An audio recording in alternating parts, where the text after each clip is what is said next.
साज हो नहीं के मधुर आवाज हो।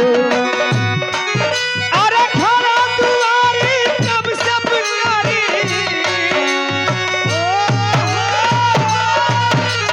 ओ खड़ा दुआरी कब सब कारी आ जाए तू यही हाल में पहाड़वा छोड़ के मैया विंध्याचली छोड़ के मैया अरे बस गइलू सुनसान में पहाड़वा छोड़ के मैया बस गइलू सुनसान में पहाड़वा छोड़ के मैया।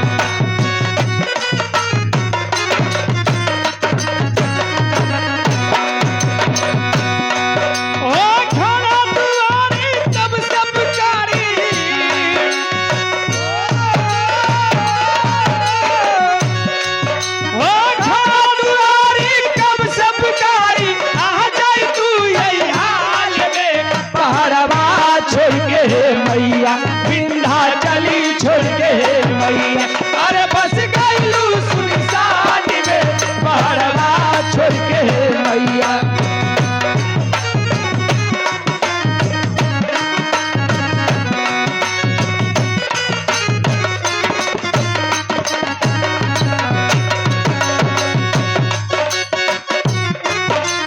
जाओ गाँव क्या बात है।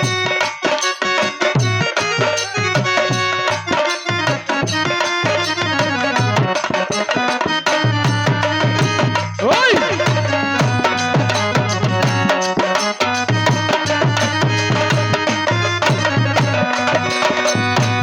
पहली लाइन में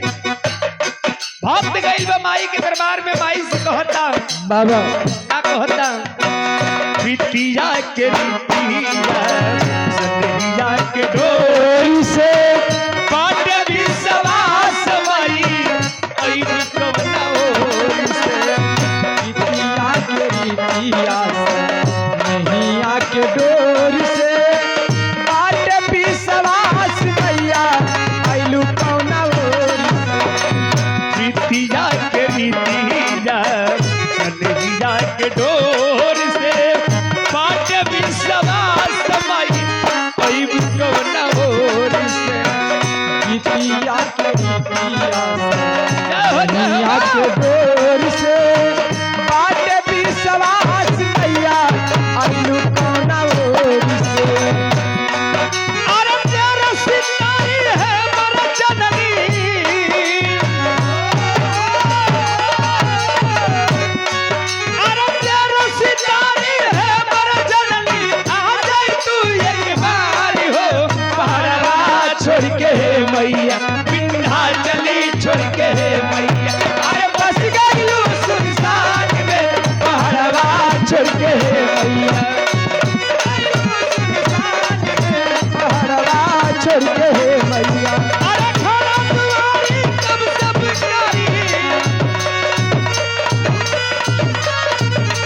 ओ खड़ा दुआरी तब सब पुकारी आ जाई तू यही हाल में पहाड़वा छोड़ के मैया विंध्याचली छोड़ के मैया अरे बस गइलू सुनसान में पहाड़वा छोड़ के मैया।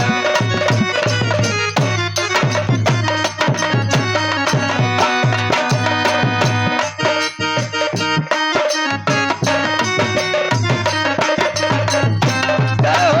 गाँव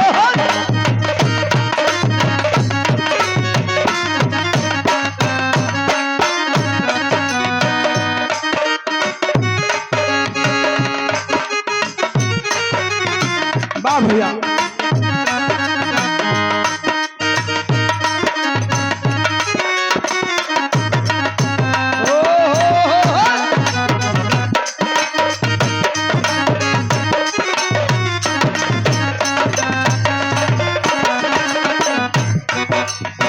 दूसरी लाइन में वाह भक्त गइल बा माई के दरबार में माई से कहता क्या कहता हे माई तू तो जगत जननी बारू जैसे सबका नैया पार लगा ये महतारी ई भक्त राउर दरबार में आई बा ये माई एहू के नैया पार लगा दा भक्त बताओ ता दूसरी लाइन में कैसे विश्वास बता बा का विश्वास बा जानिला की रोजियो माई हो मगावेलू ये कने न जाने पवली ये हर से आवेलू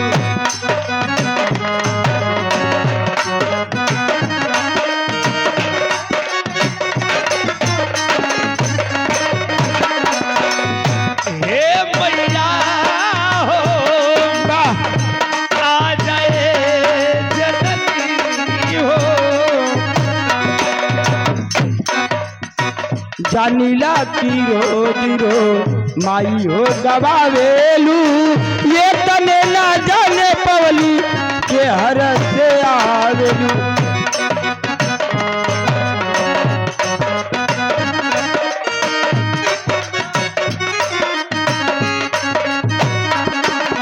अरे मैहर के तू छोड़ पारी हो ओ मैहर के तू छोड़ पारी आ जाए तू यही हाल में पहाड़वा छोड़ के मैया पिता चली छोड़ के मैया अरे बस गलू सुन काल में पहरवा छोड़ के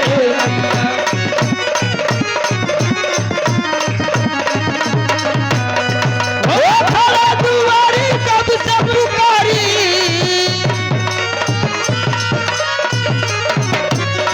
हो खड़ा दुआरी कब से पुकारी आ जाई तू यही हाल में पहरवा छोड़ के मैया पिंडा चली छोड़ के मैया अरे बस गलू सुन काल में पहरवा छोड़ के मैया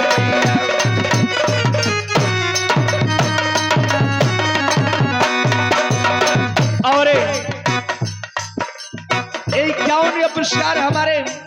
बहुत सुंदर कलाकार हमारे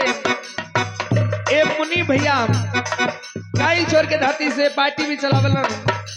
ये उनके तरफ से पुरस्कार 50 रुपए दे के सम्मान के लिए बना पार्टी शोषण नमस्कार बा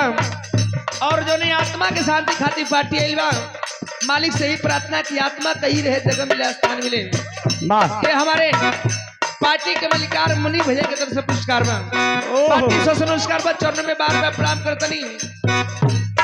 आखिरी बंद में वंदना वंदना का मतलब कि बंद ना हो सकले रात भर गई बा वंदना रात भर गवाई तो समय के देख के भक्त अपने गुरु घराने के परिचय बतावता कैसे कैसे